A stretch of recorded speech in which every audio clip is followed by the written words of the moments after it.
Seja bem-vindo, eu sou Mário Sobral e o Jornal Segurito já está no ar. E hoje vamos falar sobre a famosa PT, Permissão de Trabalho. E quando é que a gente vai elaborar esse documento? Imagina uma situação, eu contratei um terceirizado, ele vai fazer um serviço na minha empresa. Serviço na caixa d'água, por exemplo. E aí ele não conhece bem os riscos, não sabe bem como funciona a empresa, não conhece o entorno da caixa d'água. E a gente vai lá para orientar esse trabalhador. Então seria nessa situação onde a gente vai, junto com a pessoa que realizar a atividade, identificar os problemas e colocar quais são as obrigatoriedades. Mas não fique pensando que é só para terceirizado, não. Se o funcionário da sua empresa vai realizar uma atividade, também, por exemplo, a manutenção, vai realizar um serviço em espaço confinado, a gente vai lá também abrir a tal da PT. O problema é que nem sempre a gente vai ter pessoal disponível na área de segurança do trabalho para abrir PT para todas as atividades possíveis. Teoricamente, se é uma atividade que não é rotineira, eu deveria abrir PT.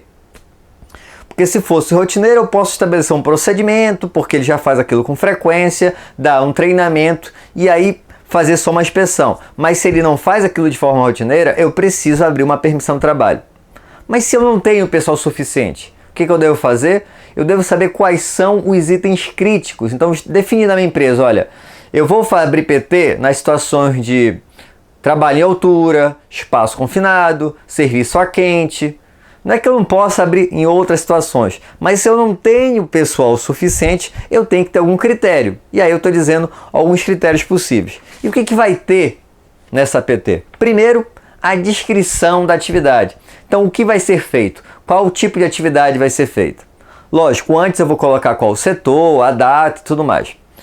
Depois, quais os riscos do local de trabalho? Então, o que tem de problema? Além do problema relacionado diretamente, por exemplo, espaço confinado, então relacionado ao espaço confinado, o ruído do entorno, algum produto químico, o que vai ter no entorno e naquele ambiente? O que mais? Quais as medidas de prevenção gerais? Então, eu posso dar uma orientação geral, por exemplo, eu preciso fazer uma sinalização, o trabalhador tem que ter um treinamento prévio. Além disso, quais EPIs? Então, quais equipamentos ele deve utilizar? Olha, naquela atividade ele precisa ter uma luva de eletricista, ele precisa ter uma bota fulana de tal, isso tudo tem que ser definido. Depois, quais as proteções para a ferramenta? Então eu preciso de uma válvula corta-chama, eu preciso de alguma proteção, uma coifa de proteção, tudo isso explicitado.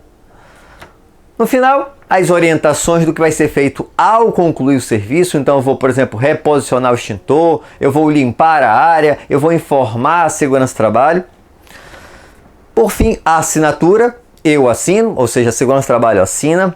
A pessoa que realizou a atividade, o responsável pela atividade assina, e é interessante também que o responsável pelo setor daquela área esteja consciente, ciente da situação e assine também. Então eu tenho ali um documento, um acordo entre as pessoas que estão envolvidas naquela atividade. Na sequência eu coloco um campo de observações, onde eu coloco se teve alguma ocorrência durante a atividade. Eu colocando esses tópicos já tenho mais ou menos o corpo em uma PT. Mas eu tenho que tomar mais dois cuidados. Primeiro, eu devo abrir a PT sempre indo no local de trabalho.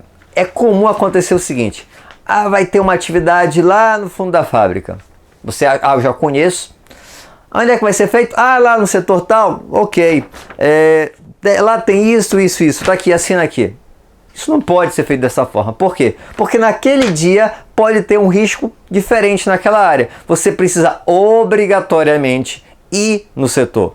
Ir lá avaliar. Entre não ir e não abrir, eu prefiro que não abra a PT. Passa depois lá, inspeciona e não libera o serviço se for um serviço mais crítico.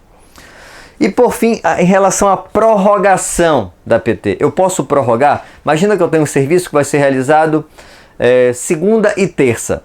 Eu fui lá na segunda-feira, abri a PT, tudo direitinho. E agora na terça ele vai ter que fazer o serviço também. Basta apenas eu assinar a data lá de prorrogação e o terceirizado pode realizar a atividade? Não recomendo que faça isso. Por quê? Porque no dia seguinte pode ter acontecido um novo risco no setor. Então qual seria o ideal? Você vai lá no setor, verifica se não tem um novo risco e aí sim, aí você só prorroga. Não vai precisar preencher tudo de novo. Mas caso tenha um risco complementar, aí você pode colocar, por exemplo, em observações. Mas isso tem que ser acordado entre você e o terceirizado ou o funcionário da empresa que está realizando. E eu falei para vocês que todo vídeo eu ia indicar um livro. E quando eu falei de PT, eu lembrei de que livro? Do meu. No meu livro, ele tem um capítulo sobre permissão de trabalho.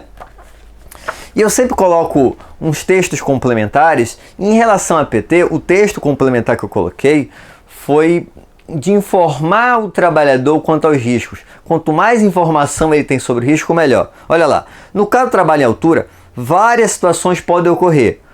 Uma tábua solta, uma pedra que nos faça escorregar, um piso escorregadio, desequilíbrio devido à queda de algum material, andaime sem total estabilidade, tábuas sem resistência, talabarte com desgaste, dentre várias outras situações possíveis. No entanto, basta um segundo total de autoconfiança, como por exemplo não realizar diária inspeção do cinto e do andaime que estará utilizando e o acidente pode ocorrer. Então precisamos deixar o trabalhador seguro, porém fazer com que ele saiba todos os riscos envolvidos, ou seja, colocar uma pulga atrás da orelha, que o faça manter a tensão mínima necessária para realizar sua atividade sem acidente. Quando o trabalhador realiza uma determinada atividade, ele pode ter uma certa autoconfiança, porque ele trabalha muito tempo naquilo.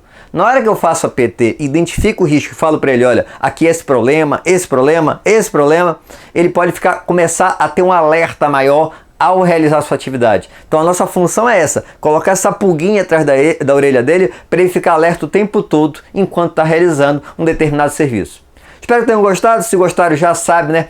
Curte, compartilha e não esquece de se inscrever.